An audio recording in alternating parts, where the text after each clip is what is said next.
move to have another workshop in reference to this. Okay. Thank you. Yeah, yes, I too don't want to discount this idea just out of hand, but we have discussed this, I believe, on 2 previous occasions, and I said this before, I'm going to say this again. Any program that we come up with in regards to bus and I'll also address some of the items that you have here on your list, because some are answerable by the terms of the agreement. Any program any program should be revenue neutral and/or take care of a demonstrated need in the Village University Park, and that is the problem or issue I'm having with this program as it's being presented now. We should study how we would best utilize this program, or in this case, the buses, and determine for what purpose we would use this PACE bus. I will also point out that according to the agreement that we would attempt to enter into is a requirement of, in paragraph 5, that you must detail the description of how you plan to use the buses. That is a requirement from paragraph 5. My recommendation to you, I'm pleased to hear that you've already started, that you should start with the industrial park to see what kind of support we could get from it, along with individual residents and our senior community, so we can determine this program that we're going to use. I would say that as well again. We could use it for transportation to the industrial park, like you said. So some ideas for the intended purpose that's required. You could use ride share for seniors to get them to the store, take children to part-time jobs, or just determine how it's going to be used as it's required in paragraph 5. Before we discuss that again, that needs to be, or presented to us, that needs to be filled out. I've heard it mentioned, and you also have it written down, this is going to be a 24-hour, 24/7 bus service. You have to determine what the cost of that's going to be, because if we're literally going to have a 24/7 bus service, you have to determine how you're going to staff it and how much that's going to cost. Also, according to this agreement, we need to have a drug and alcohol policy and a training. We need to have that in place before we do that. We need to determine the cost. To have a safety, security, and emergency preparedness plan. We have to determine that. We need to determine the cost of a transportation coordinator. We have to delegate a person that is specifically responsible for the implementation of this program. So we have to determine the cost of that when we implement the program. Yeah, it's all in the package, so I'm just pointing things out. And the other thing, go ahead, let me finish, because I have to top it off. Yes, and we need to determine the cost because we got to keep records and reports. We need to determine the cost of that. We need to determine also maintenance and repair. We need to determine the cost of that. And we need to determine the cost of the required. Yeah, it's all in the packet. But I'm just saying this because this will be the 3rd time now that we've been presented with a. No. Okay. Let me interject here. We're going to do that in the workshop, and it's fantastic on those things. If you would share those with me, because guess what? That was done. All the things you're talking about, we had a person, the coordinator. We filled out the application. Mary did all that and above. You have to do that to even qualify. We got to that point in 2015, and then it was denied. All the things you're saying was presented. And we did that, the training, they're going to do that. Everything that you're saying right now was completed in the application. That's what's required. I do want to point out that it's up to the village or the municipality to create these programs, according to PACE's guideline, of course, but we still have to actually do it. Right. And I'd be curious to know who this trained coordinator that we had in place that was going to implement this program. That was a resident that volunteered at the time. That was more than 2 years, just about 5 years ago. She worked for Kecker back in Industrial Park. She came and made a schedule. She did all of that voluntarily. And she made a schedule, the routes, the new bus routes. They even told us we could have our own bus stops. Created that. All that was done. And mysteriously in my office, all my paperwork disappeared out of my file cabinet. Every piece of paper I had is gone. And all of that was in there. She had made a schedule, everything was done. Mr. Lanier was here at the time. And it was a piece of paper, all he had to do was sign it, and we were going to bring it to the board disappeared. So I'm gonna have to start from scratch all over again, but it isn't, everything you just said is in this application. And it was completed, why I'm and it kind was of. and it was completed and done. Yes, because, Madam Mayor, I'm just pointing these things out because I will point out again, this is the third time we've received this packet and it is blank. Trying to get it done, okay, but I can't complete it. I had a couple other things that we should consider the next time we discuss this, determine cost of required licensing that's also required as part of this package. We should determine if the contractor route or if contractors out to a third party might be a viable solution. And that's what I have here, contracted in. Yeah. That was my suggestion, it's all there, so, we will just go to a workshop, if you would be so kind, just to submit that to me. And like I said, it's already been done, all this is so history. Madam Mayor, I just gotta point out that Okay. the packet, maybe it's the packet I have, but it could be the packet I have. That packet I have is blank about everything I just mentioned. Right. And I want to also point out, this will be the third time that we have gotten this packet. Right. So I just want to say, maybe my packet's only blank, and maybe others have something written in it, but my packet's blank. I had to leave it blank, we had to originally already. Okay, I mean, and, because I know I mentioned this before, that we should come up with a specific purpose for this. Oh, you said you should. Yeah, so, okay, all right, so thank you, trustee, thank you. Yeah, Mayor, I just want to register my concerns as I did the last time. I'm more concerned about the financial aspects of this. The last time we looked at this and we tried to cost out having drivers 7 days a week, 24 hours a day, the cost of a transportation coordinator, cost of renting the buses and so forth. And to compare that to the revenue that we would get, it's going to be a big loss. I'm just saying, it's a good idea. Now, the last time, and it would be nice if we could shuttle people from University Park to the industrial park, but the last survey that I saw, there were 6 people working in the industrial park who lived in University Park. So the benefits would be to just a few people. If they can't get to work, shame on them, because you can get Uber and Lyft, and you can get a cab, you can get a bicycle. I've seen people walking, and well, it is, but they can get a neighbor to give them a ride, mama, daddy, grandma, whoever. You give them a ride over to the industrial park, or wherever they have to work. We can't be all things to all people. That's my main concern. Is that we're going to be losing money hand over fist. And we're going to be competing not only with Pace, particularly during the daylight hours, but also with Uber and some of these other things. And we have to, again, consider it in conjunction with our other priorities.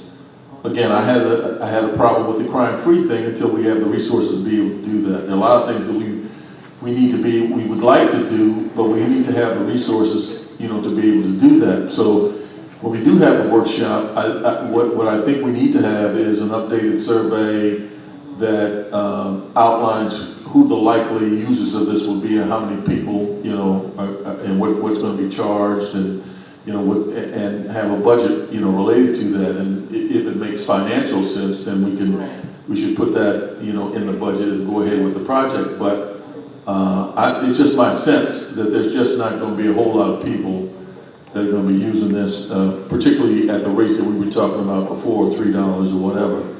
Pace even loses. Pace and the Chicago Transit Authority, with all of their riders, lose money and have to be subsidized by the state.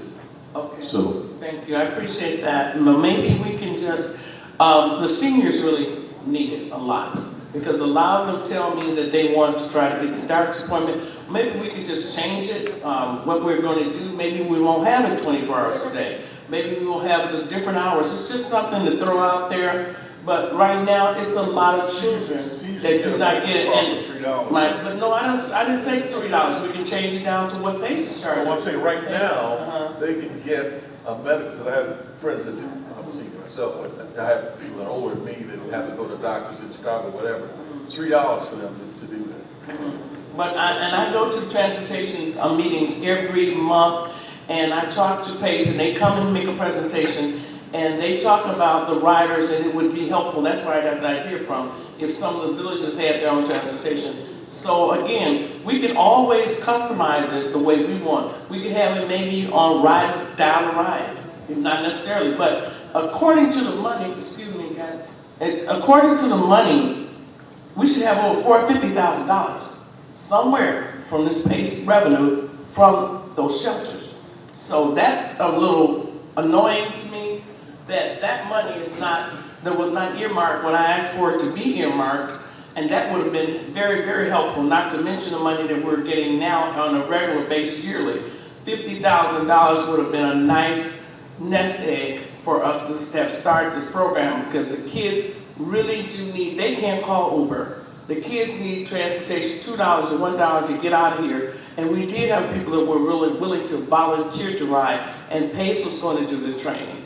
And they were supplying the vehicles. So we can kind of massage it and customize it. They told us whichever way we want to do it, we can do it. It's not necessarily 24 hours a day, 7 days a week. But we did do a lot of work and homework on this, and it was just thrown aside. So I will call, I will take your suggestions, and I'll get that list from you, Trustee Oscar Brown, and I'll take your suggestions, Trustee Milton Payton, and see, maybe we'll do it for a certain hour after PACE stops. Maybe we'll pick that up. Okay, I wasn't going to do it during PACE time anyway. I was going to do it on the off one, pick up where they left off. So that would help us a lot. So there's a lot of creative ways we can make this happen. But we need to make some type of transportation for the residents in University Park. Because it's sad when you see people walk, it's very dangerous. And true, it's only maybe 6 people, but I think it's a little bit more. We can do another survey on how many people, but there's still people that are working back there that get off at the Metro, that maybe they don't work and live in University Park, but they're looking for transportation to get back there. So that's still money. I don't care if it's money from the city. Money is revenue. And we can take their revenue from they get off that train and they need a bus to come back there, because they're not going to call Uber from there to come back there when they can pay $1 rather than pay Uber $10 or $5 to go back to Industrial Park. So we can be creative on it, but I'll bring it back. Any suggestions, please? Thank you. Workshop it, and I'll do the surveys first before we workshop it. And anything from the audience, please send me an email on if you have any ideas as well. Next item, that's on for a workshop, D. It's been out there for homework on that. Is that after the surveys? That'll be after the surveys, yes. Okay, so I don't know when we'll get that maybe into. Decisions, 585, decisions resolution of Village University Park, Will Cook County, Illinois, authorizing execution of a memorandum of understanding by and between International Brotherhood of Teamsters Local 700 and the Village of University Park related to overpaying of insurance premiums. Open for discussion. Who wants to So basic summary is the village has been overpaying, 2 employees have been overpaying for medical insurance for a period of several years, and it was just caught doing a audit about 3 or 4 months ago. They filed a grievance, went all the way up to the second step. Initially, I took a little bit of issue with the employees' tardiness in approaching the village in regards to the overpayment, because we're talking about 6 or 7 years here.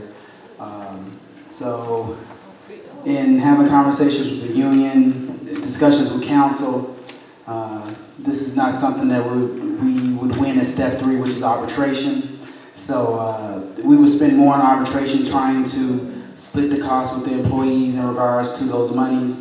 So a determination was made first for the union to pull all police department employees, check their checks to ensure that there are no overpayments in insurance. So they did do that. A part of this agreement says that once this money is paid out to these 2 officers, that no other officer can come forward prior to this date and say they were overpaying insurance. Are we paying attention, guys? You said, we wait on them to ask us? No.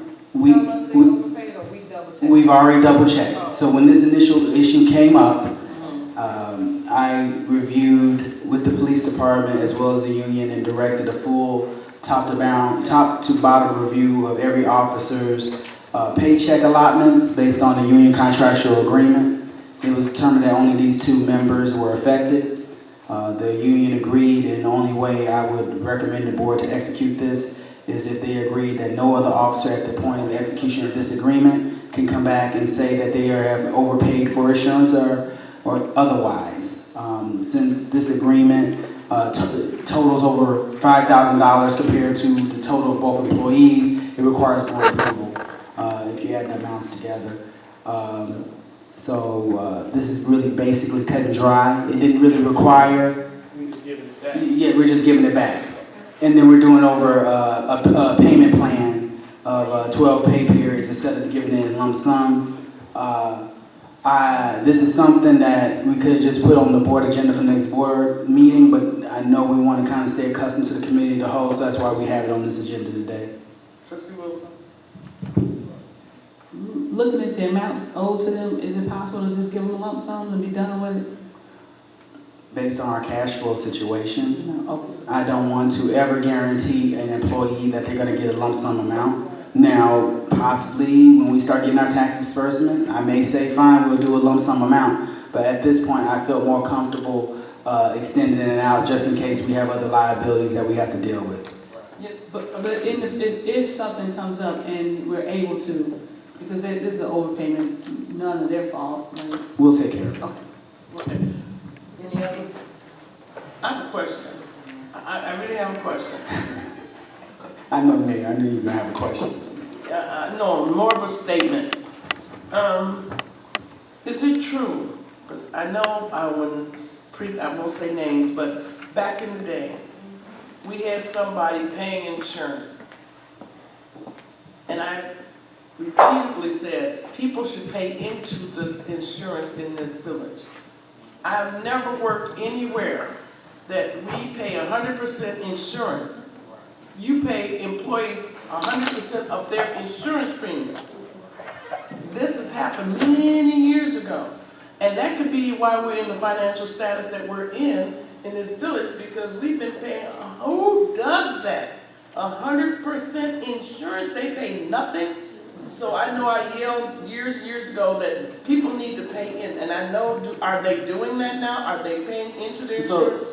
So to answer your question, yes, they are, but Now.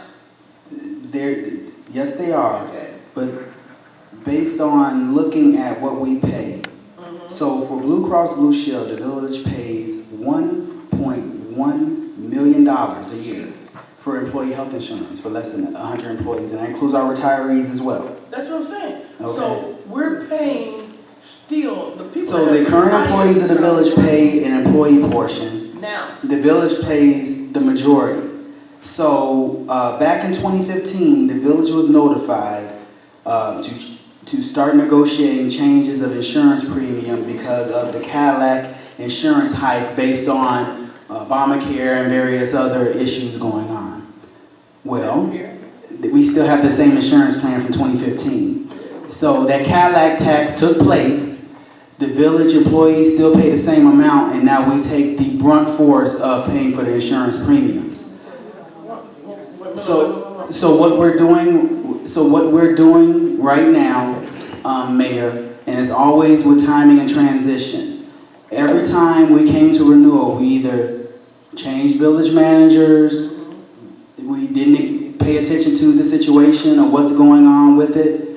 For example, when I became manager in August, we were already going into a renewal that kicked in September, so I didn't have enough time to go into negotiations. All of our union contracts requires an insurance committee to be put up by 2 members of each collective bargaining unit, a member of exempt staff, to go over insurance options. I'm happy to tell you that we'll be scheduling this meeting next month. The village will be looking at renegotiating other insurance plans with Blue Cross, Cigna, Aetna, and various other insurance companies, Right. along with the input of union employees based on collective bargaining agreement. Okay, thank you so much. I really appreciate that. However, I'm going back.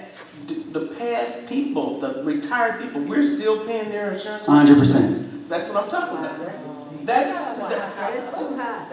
No, that's under collective bargaining agreement. That was That's the village great. agreed to that under the collect. So we actually That's what just we're discussed this topic today, me and Attorney Wise.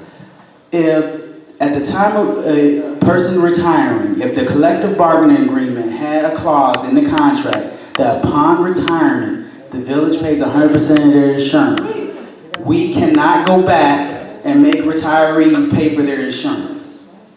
Okay, fine, can we just stop it? They got Yeah, we're in the process of starting negotiations Right. with various union contracts to stop it going forward, but we Right. cannot stop current retirees Oh, my God. from getting 100% of their insurance paid. And that is, I don't know what knuckle brain made that, and I will say that, but that is why the finances of the village is in the financial crunch that they're in. Who does that? And I would like a list of how many people that are retired. I need a list of how many people that are retired. And are we paying also their prescriptions as well? They pay their portion, Oh, their my copay, but we're not, they use the insurance benefit as well, that's paid for. So hospital, we're paying 100% hospital? No, they still pay whatever amounts of out-of-pocket they pay, but they don't pay anything, like an employee pays, every pay period, Right. they pay nothing. Oh, my God. How many employees do we have that fall under that? I want to see that list. So we're currently in the process of pooling that number together for our committee meeting. I don't want to sit here and throw numbers out there, but I will provide finite numbers for everybody within the next week. I want a list of that. And we're going to dig deep and see what we can do, because that's why the residents' money is just, they wonder why. That's a lot. I mean, really it is. That's just crazy. Yes, we pay Blue Cross Blue Shield about $87,000 a month Jeez. for healthcare insurance for the employees and retirees. Whew. I should have, man. I work for the wrong agency. Okay. Government don't give up. Okay, I've got to talk to my unions. It's okay. Wow, that just upset me. Okay. So residents, you see, when you holler about your tax dollars, that's just unbelievable. Okay, that's one of the big hits that should not be. I'm sorry, this is aggravating me right now. Waiting for all of us. So, oh my God. Okay, so this one with the Teamsters, we understood that we would give them. Yes, I just asked for the board to carry it forward just for action at the next board Okay, meeting. next board. This will be on the next board agenda. Everyone's okay with that? All right, next thing. Oh my, I'm having a nightmare. Okay, I'm all the money I'm paying for insurance every day here. Good God. Okay. Discussions at 5A6, discussion of ordinance in Village University Park, Will, Cook counties to repeal the Abraham Lincoln National Airport. This shouldn't have been on here. I didn't ask for that. I just asked for a copy, and we didn't get it anyway. So, Mayor, I requested it, but I didn't request it for this agenda. I wanted a copy of I it. thought you wanted to No, I discuss did it, not, Mayor. but that's okay. We didn't get it. Where's that? They still The copies did go out. I think Clerk D. Jones sent the copies out. Copies to the mayor. I'm sorry. The manager and the attorney. The attorney. Oh, I want, well, if it's on here, it should come to the board. No, I'm saying, what I was asked to send were the original ordinances. Right. That I sent to the three of you. Okay. Well, anyway, this will go on because I don't think we should take responsibility of this, saying that there's possible outstanding debt to this organization. And when in 2010, when I was running, Al McCowan was going out, I was coming in, they changed the ordinance at that time to read, it used to read that the mayor of University Park would be over ALNAC. He changed it to say Al McCowan would be the president of ALNAC. So we don't, that's an organization that's not with us anymore, so we don't need to be ownership of it. And actually, Mayor, you bring up a very good point. I do agree that this is something that needs to be discussed because the village attorney has reviewed everything and he needs to have specific discussions with you of what and actually you want repealed since this intergovernmental agreement was entered by multiple municipalities. Right. So I think we would have to contact each municipality Okay. to let them know that we're withdrawing. So I think we can have further discussion on this later on this week if This that's is an to your organization that exception. no longer exists. Is that okay? I'll do that. Okay. I was gonna, say, so this won't be on the next board agenda, it's gonna be up for further discussion? He's gonna discuss it with me, Okay. and we'll see, and then we'll bring it back so it can be recanted. So have the crew out here, I don't care, we're not gonna do that. So that's something that I don't think we should be. So Mayor, are you saying this is gonna be on the next board agenda?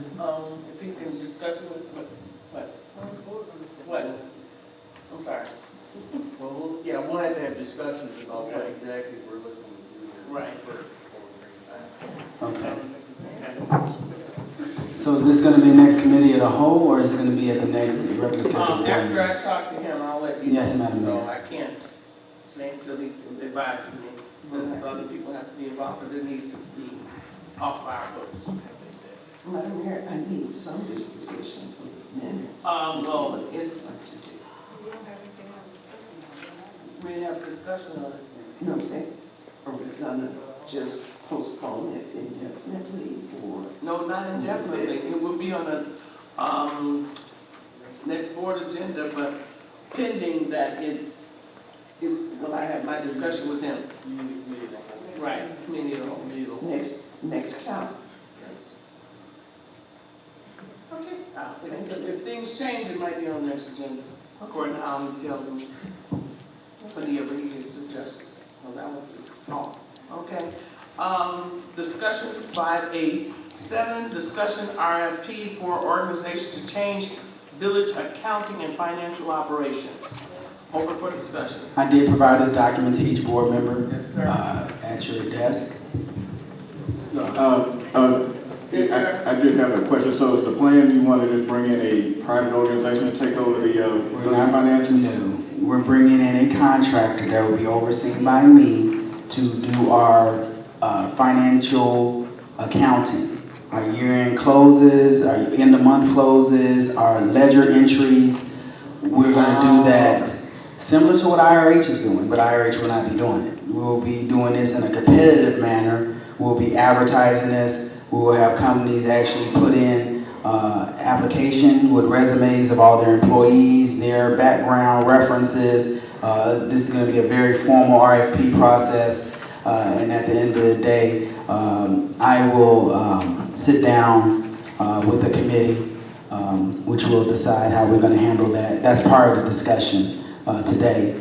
Upon putting out this RFP at the next board meeting and the board approves this as a motion, how would the board like to see it? My vision of this is myself and maybe 2 other board members, as well as the village clerk, being in the room, reviewing the applications and doing a criteria as far as judging who we bring in, probably during a workshop to do presentations, and then eventually I make a recommendation that's concurred to by the board. Now, you also have on here to do the year-end audits, so the person that's doing the actual accounting and bookkeeping is going to do the actual audit. They're not going to do the actual year-end audit. They will prepare the village for the actual year-end audit. So we just bring an audit firm in to conduct it. Would you, just for the audience sake, the acronym RFP, would you explain? It's a request for proposal. So it's a formal request for companies to come in to solicit to do this type of work. One thing that the village is doing is we're in a rebuilding phase. Part of this rebuilding phase is in budget year 2018, the finance department will be discontinued and removed from the budget. The Village University Park will not be in the business of doing its own finances anymore. The reason we're going in this direction, the reason I've decided to go in this direction is we're in a place where I think our residents need a little bit more transparency. They need a little bit more clarity. I think we have to do a competitive process and bring in a firm to handle our finances, a firm that is qualified, that has done other municipal finances. This is what they do every day in accomplishing the job. And it provides a little bit more clarity. They have a fiduciary responsibility to report any malfeasance or any criminal activity outside of me. So this gives us a little bit level of protection in order to kind of deal with our finances going forward. I took over the village as interim manager in August, and we are delinquent in the 2015 audit, the 2016 audit, the 2017 audit, and next year will be the 2018. And this year we're going to do a marathon of audits.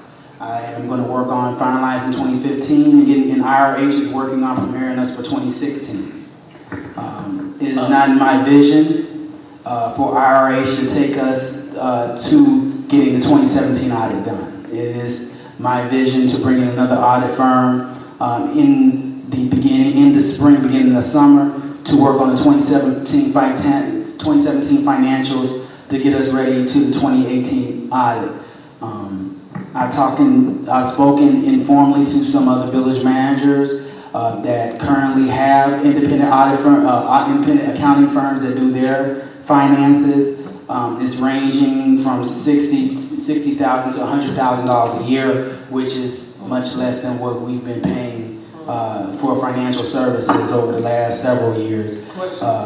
Question on that. This is great, I understand that. I think it's wonderful because we don't have to worry about certain people getting in there, doing this, doing that. It will be totally independent and our hands off of it. Certain people, I don't want anyone's hands on certain stuff. I would like to see a real in-depth investigation, interviews with them. I want to see, because I'm going to do my own background check. I'll Google them to death to make sure they're not connected with anyone here, up here, or anyone else. Making sure that the fund, I think it's a wonderful idea finally that we're getting our finances together like this. And as far as the budget, that was my question, how much would it cost versus what we're paying today currently? Right. And that's as far as. And like I said, this is. Trustee Milton Baker saying the budgetary, as long as it's in our budget. And this is why we're doing RFP, Mayor, so we can get a range. You know, we'll get a range of costs that are coming in. If you look at the RFP draft that I did, we have explanation of experience, we have abilities and background of personnel. They're going to provide resumes to each one of their staff members that they have on their staff, ability to complete the scope of work, provide references of other municipalities they worked in, detailed explanation of costs, and references for the village to contact. I would ask that we develop a committee of 2 trustees, myself and the village clerk, to go over the packets. Once we go over the packets, appropriately rank them, maybe discuss this in a workshop setting where we kind of range things down or try to narrow down a kind of course of action of how we want to review everybody. Do we want to talk to everybody? Do we want to narrow it down? And then from there, provide a formal recommendation to the board for formal action. And best first 5. Yeah, Okay, trustee? yeah. I would just like to lend a little perspective on the importance of this because over a 5-year period, we spent close to $2 million for the current finance department operations, and we have nothing but a mess. Right. We are very fortunate that it only cost us a little over $600,000 for IRH to straighten this mess up that's been going on for 20 years. It was a real bargain. I know it's a lot of money, but it was a real bargain considering all of the work that they had to do to reconcile just the fundamental things like our checkbooks and our checkbooks to the